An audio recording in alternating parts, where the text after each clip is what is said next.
Hello everyone, welcome back.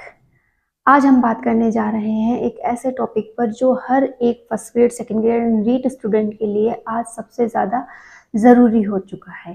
कैसे कि भर्तियां हो रही हैं लेट, हम पढ़ भी रहे हैं और हमारे मन में एक अजीब सा घबराहट मान लीजिए, डिप्रेशन मान लीजिए, या मतलब बहुत ज़्यादा बर्डन मान लीजिए कि हम फील कर रहे हैं कि क्या मुझे तैयारी करनी चाहिए, क्या मैं तैयारी को रोक दूँ, वैकेंसी आएगी तब पढ़ लूँगा, या फिर मैं अभी नहीं करता हूँ, कुछ समय बाद कर लूँगा, अभी मैं थोड़ा-सा अपनी फैमिली मतलब फाइनेंशियली मैं उन्हें थोड़ा-सा सपोर्ट कर दूँ।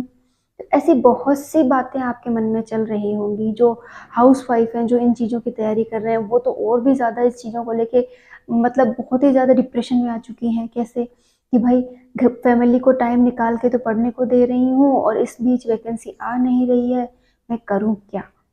तो इन सभी का जवाब मैं आज आपके लिए लेके आई हूँ। इस वीडियो में बने रहें और इस चैनल को प्लीज़ सब्सक्राइब कर लें। ये आपको हर एक राह में आपकी मदद करने के लिए तैयार है। तो स्टार्ट करते हैं आज का वीडियो। देखिए, हमें तैयारी करनी है, रेगुलर करनी है, कभी भी मिस नहीं करनी है। पता है 8 महीने लगे, 10 महीने लगे या पूरी 1 साल लग जाए वैकेंसी आने को, कोई परवाह नहीं, बस तैयारी रुकनी नहीं चाहिए। हमें पहला काम तो ये करना है कि हमारे मन को समझाना है कि नहीं, हमें तैयारी करनी पड़ेगी और अपनी सफलता के लिए अग्रसर होना पड़ेगा। ओके। दूसरा काम आपको ये करना है कि माना हमें 10-12 घंटे की पढ़ाई तैयारी के लिए करनी चाहिए, लेकिन अभी हम क्या कर सकते हैं, उस टाइम पीरियड को कम कर सकते हैं। मतलब आप रेगुलर 3 से 4 घंटे भी अगर अपनी पढ़ाई को अब दे रहे हैं तो आप बराबर हैं, वही बात कर रहे हैं जो आगे करोगे। आगे अपना टाइम बढ़ा लेना, लेकिन अभी आपको क्या करना है, 3 से 4 घंटे अपनी पढ़ाई को देने हैं और उसी को क्या करना है, फुल ऑन फोकस के साथ पढ़ना है। जो हाउसवाइफ है या जो वर्किंग वाइफ है या फिर जो वर्किंग जो मेन है, वो भी ये तरीका अपना सकते हैं कि फुल ऑन फोकस कीजिए अपनी फैमिली पर, अपने वर्क पे और साथ ही साथ अपनी स्टडी पे। किसी को भी नहीं छोड़ना है। इसके लिए क्या करना होगा, पहले दिमाग से संतुष्ट होइए कि हाँ, मैं कर लूँगा। क्लियर। फिर दूसरी बात क्या होनी चाहिए, मैं सभी को टाइम दूंगा। फैमिली के साथ भी बैठिए, बातें कीजिए। अगर आपके बच्चे हैं तो उनसे बातें कीजिए, वाइफ से बातें कीजिए, और अगर आप सिंगल हैं तो अपने माँ बाप के साथ बैठिए और फुल ऑन अपना टाइम जो है अपनी फैमिली को भी दीजिए। उसके बाद आप अच्छी सी जॉब भी कर सकते हैं, कोई भी प्राइवेट सेक्टर की, या फिर कोई भी आप बिजनेस वगैरह अगर कोई है आपका तो वो भी आप कर सकते हैं। अब बात आती है कि हम हमारी स्टडी को टाइम कब दे रहे हैं।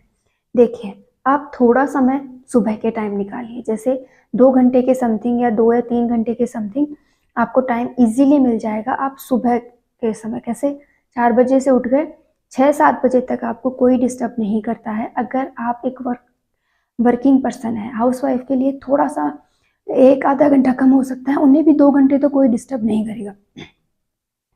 उन्हें भी 2 घंटे तो कोई डिस्टर्ब करने वाला नहीं है। तो अगर आप सुबह का टाइम पढ़ने के लिए रोज निकाल रहे हैं, मान के चलिए आप बहुत अच्छा काम कर रहे हैं, ठीक है, तो आपको क्या करना है, सुबह के टाइम रोज पढ़ना है।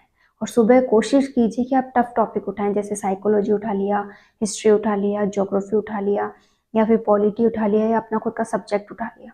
ओके, तैयार है। पूरे दिन अब मजे से काम कीजिए और जो पढ़ा है उसे रिकॉल कीजिए।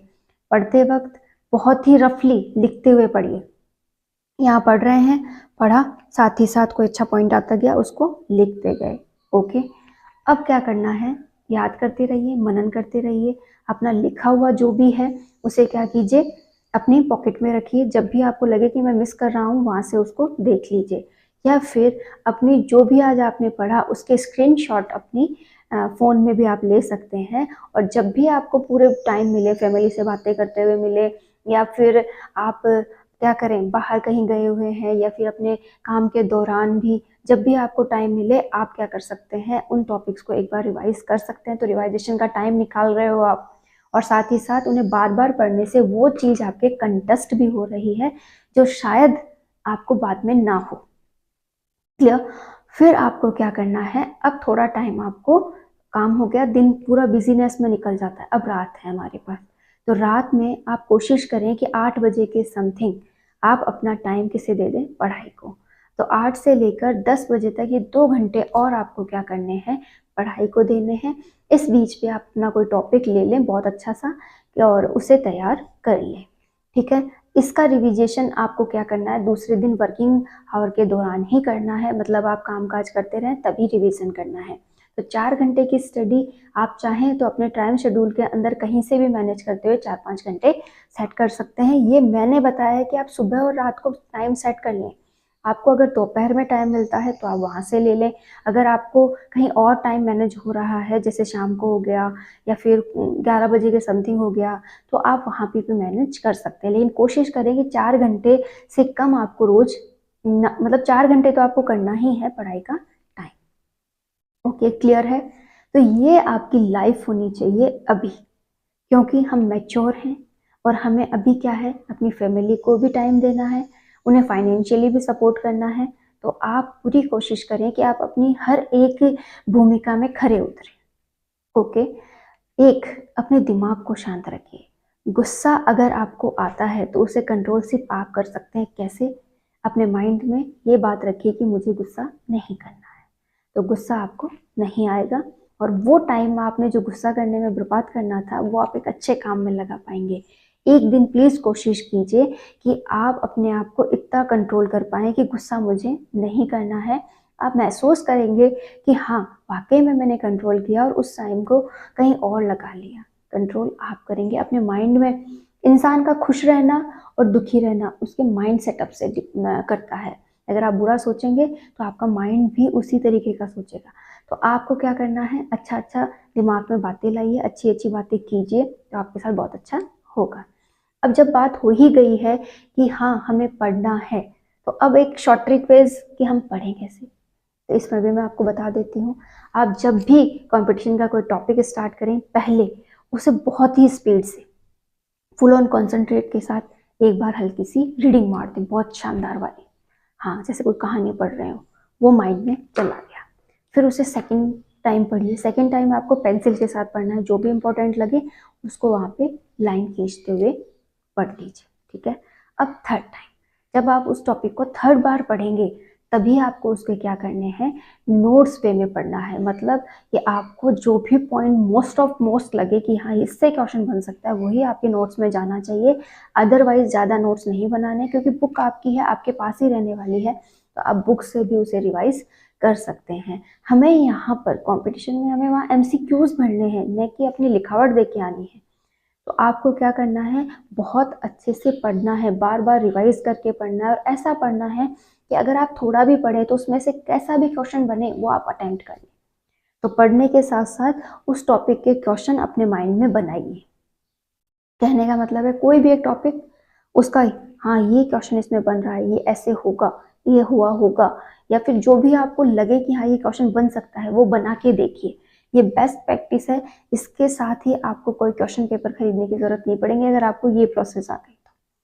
और जो भी कंपटीशन करने वाला स्टूडेंट है उसे सिलेबस अपने पास रखना चाहिए, क्वेश्चन पेपर्स जो पुराने हैं वो अपने पास रखने चाहिए, और जो भी मटेरियल वो लेता है वो बहुत कम से कम होना चाहिए और वो यूज़फुल होना चाहिए। कि एक मटेरियल ले लिया, वो चाहे जैसा भी है, अब बस उसी को बार बार पढ़ना है, इस हद तक पढ़ना है कि वो बुक और कॉपी फटने की कगार पे आ जाए।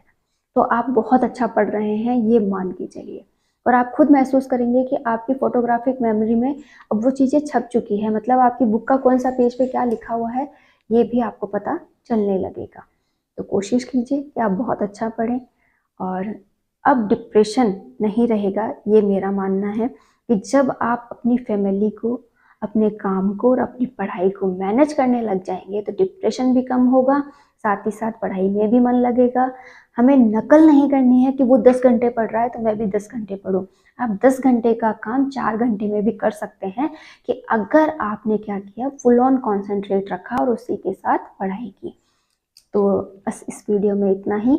मैं आपके लिए नेक्स्ट वीडियो लेके आती रहूँगी और उम्मीद करती हूँ कि ये वीडियो आपको पसंद आएगा और आप इसे पूरा देखेंगे और इसे लाइक भी करेंगे, शेयर करेंगे और कमेंट करेंगे। Thank you.